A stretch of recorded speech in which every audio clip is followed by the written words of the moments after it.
Hello people, it's Pro Trainer 7 here today with another review video, and today I'll be reviewing probably one of the best Switch titles ever, The Legend of Zelda Breath of the Wild.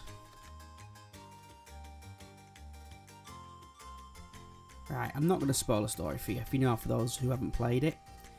So the basic gist is, Link wakes up and he's got to go and kick Ganondorf's backside. But in this game, he's known as Calamity Ganon. And to be fair, he does earn that title because he's a hard boss to beat. First time round.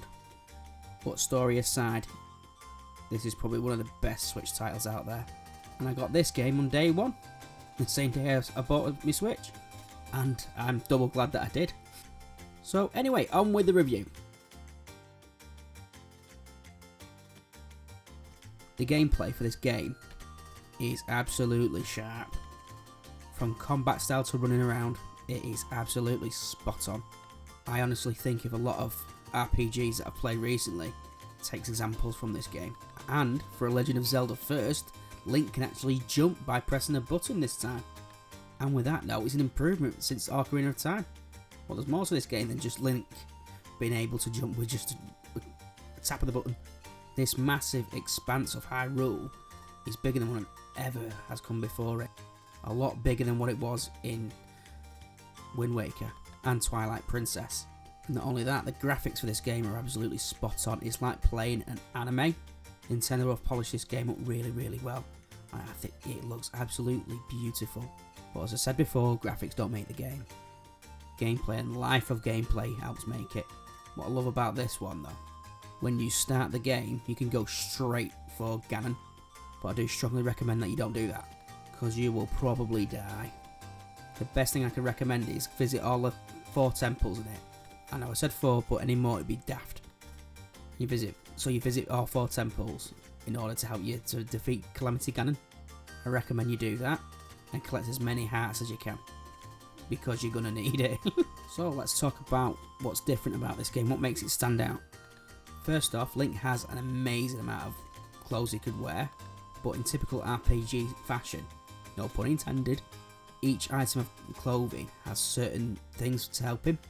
For example, the Zora tunic helps him swim up waterfalls, for example, and there's a suit of armour that you can get from the village that helps the Goron village, that helps Link resist heat better. You also get clothes that help Link resist the cold better, because that's going to be important, because if you get too hot or too cold, Link starts losing health and therefore you die, which we can't have that. And that's one part of it, but also there's another. You can eat stuff like steaks and berries and things like that, and you can hunt wild animals to sadly kill and eat. What I also like about this game is that you can cook certain meals as well to help you with certain stats, such as your stamina, your health and so on. But eating is the best way to recover health, or hearts in this case. That's one good thing about this game, which I think is much needed change. Obviously, Link's stamina is back from Skyward Sword. I don't care what anybody says, I do like that game. I think it's an awesome game, that. What I also like about this game is that Link finds his weapons out and about in the main area, whereas in the past you unlocked certain items in temples, which I didn't like really in past games, but I think this way is better.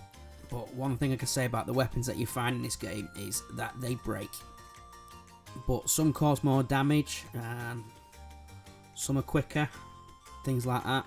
But in the end, a lot of them do break. The one item that doesn't break is the Master Sword, and you keep that for as long as you can. But it does use up some sort of energy. So if it runs out of quote-unquote charge, you'll have to use other weapons until it charges back up again. But the game will let you know that when it's ready to be used again. But there's one thing I like about this game is that in the tundra area, Link can snowboard on his shield, which I think is brilliant. And another thing I like about it is when you're out and about riding your horse, you can use your sword as you did in Twilight Princess, and the bow and arrow as you did since Ocarina of Time. But the best bit I like about it is when you get attacked by a villain. You can jump off your horse, it goes in super slow-mo, and you can hit multiple targets at once. But this does affect your stamina, so don't overdo it. There, you've been told. You can also build weapons in this game from ancient components as well, such as armour, swords, shields, and also bows and arrows. And they're a big help when you're fighting guardians as well. And also the controls are very, very fluid, but also tight, if that makes any sense at all to you. It's just absolutely perfect, the controls for it. Absolutely perfect. Such an enjoyable game to play. There's another thing that I forgot to mention in this, in terms of regaining your health. Right, there's multiple horse stations, let's call them, around Hyrule. You can use, obviously, board your horse there, and you can use the beds to sleep to the morning, or whenever you like. I prefer to leave it till morning. In the game, I mean. And other gameplay elements, I've mentioned horses. With horses, you have to catch them in the wild. So you have to approach them slowly, then jump on them, and then tame them that way by petting them. And it helps the horse calm down, so you can ride it. And then once you control the horse, you go back to the station, and the guy basically puts a saddle on it, so you can ride it. But I prefer to use the Link amiibo from the Smash Brothers line, and there, cheekily, Epona springs from it, and Epona turns out to be probably the best horse in the game. So if you have a Link amiibo, use it. It's got to be the Smash Brothers line though, the original first ever one. But other amiibo work on it too, like I've even tried my Pokemon ones, and they reveal, they bring out treasure chests so you can get items that way. The amiibo feature comes with the in-game tablet, what you get given at the start of the game. And this has a number of abilities, not only amiibo use, you can get to freeze water, so when you freeze it, you can be able to climb up on it in the water, so you can use it to climb up waterfalls, which is cool. And you get to use it as a magnet.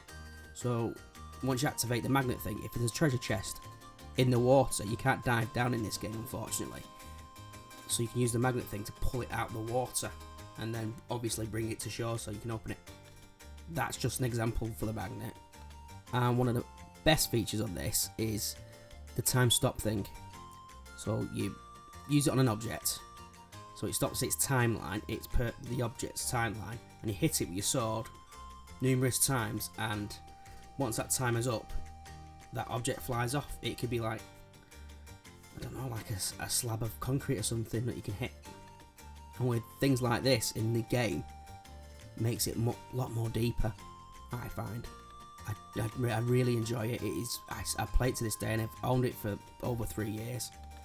Having said that, I'm still discovering stuff to this day, because I don't use guides or use guides on YouTube, because I like the thrill of finding stuff, the feeling of discovery and things like that. I find it a lot more enjoyable. There's one bad thing about this game though. Don't worry, it's only tiny. The only bad thing is, when Epona goes a bit too fast and you can't steer out the way in time, she tends to whack into something, which I don't think you should do. And the horse AI is not as intelligent as Nintendo claim it to be. But for me, it doesn't really ruin the game. Just don't go too fast, you'll be fine. Right, here's my final verdict. Right, we've weighed everything up. This game is the best Switch title on the system, if that makes any sense at all. There's only one minor thing, which is, the horse can whack into stuff if you go too fast, but that's just natural. If you don't own it, buy it. It is that good. The controls are spot on. The Link customization thing's spot on for what you need. It's challenging, it's fun, and I think it ticks all the boxes for an epic RPG. And I honestly think this is the best Legend of Zelda title, period. It goes to show you that Nintendo are artists at this. Absolutely spot on. The score I'm going to give it is 9.5 out of 10. this is the highest scoring game on my channel so far. I don't know, Breath of the Wild 2 is on its way, which Nintendo confirmed, which I'm chuffed about. Sorry, I didn't mean to go a bit squeaky then. But I'm excited for that title. Thank you very much for watching, and please like, share and subscribe. Don't forget to turn on notifications, and I'll see you guys next time. Thank you very much. Bye bye.